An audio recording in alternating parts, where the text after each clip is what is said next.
idol, ng gulay. Yan, marami na naman.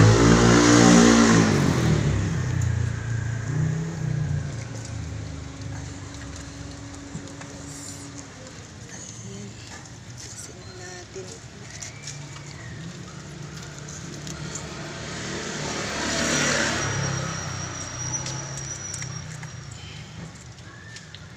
Malaki na yung mga halaman. Yan, sa tito ko yan, mga idol. Laki. Lagi nadidiligan. Ayan, sa tito ko yan. Ayan. Itong talelo. Ayan, mahalaman ko yan. So, lagi naman. Ayan.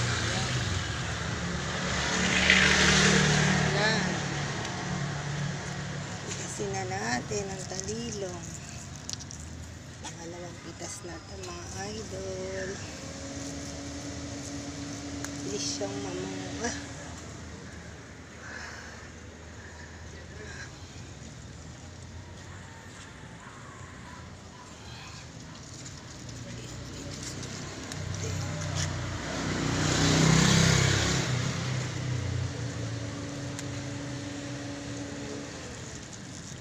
Gulay natin yan mga idol. Dami ang paggagamitan.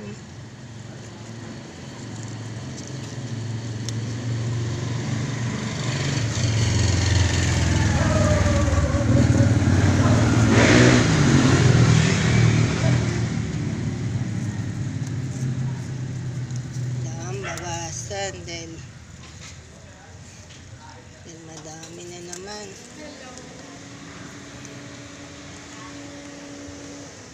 Anong gawa mo, Nor? Pinibigyan ko.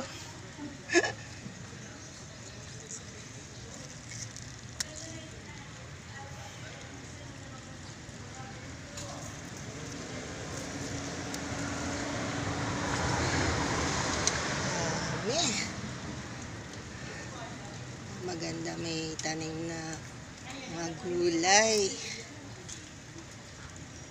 Anong puro yan, ma'am? Ano, talelong? Yung ano kasi siya, marami siyang paggagamitan. Nagbibideo kasi ako sa YouTube eh. Tsaka naanoan ko na siya sa Reels, sa ano ko naman, sa YouTube. Meron kasi ako dun eh. Ang tagal ko na hindi nakaka-upload. 1 linggo na eh. At saka maganda siya. Marami siyang paggagamitan. Ano to eh, sa munggo. Tapos pwede rin siya sa ano. Wala ka sa UCI yan, naman. Ano kasi, i-research ko nga eh. Kung anong ano niya. Kaya nga eh. Ano kasi sayang eh. Kaya binawasan ko na siya. Ang bilis tumubo. Mabilis siya eh. 1 linggo lang eh. At nakadikit na lang yan sa mga padit-padit. Oo. Ang bilis.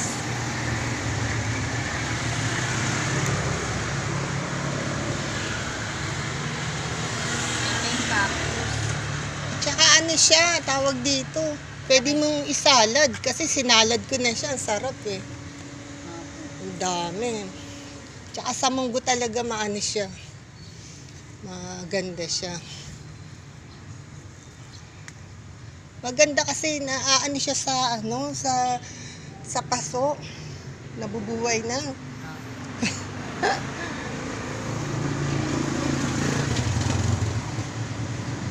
Maganda kasi pag meron kang ano, yung tawag dito, mga tanim. Kinakausap mo, di ba? hindi ko nadiligan. Kahapon, sabi ko pasensya na, hindi ko kayo na ano.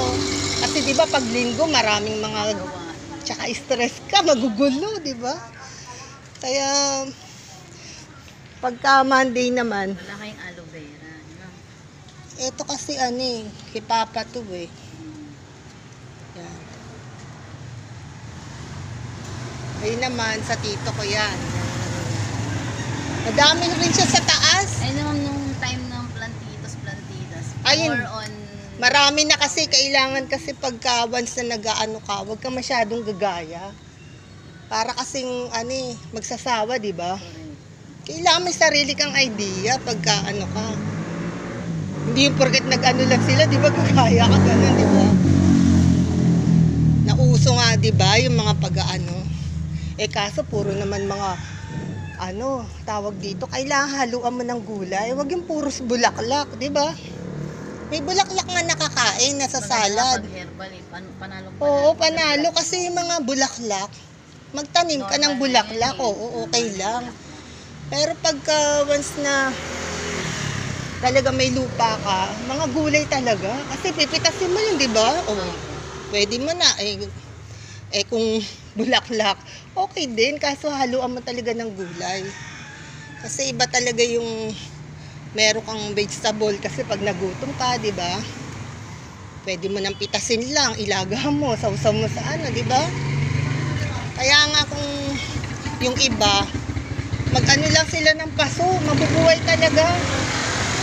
Kaya mga idol, mag-ano lang kayo, mabubuhay. Wala fertilizer na ginagamit niya.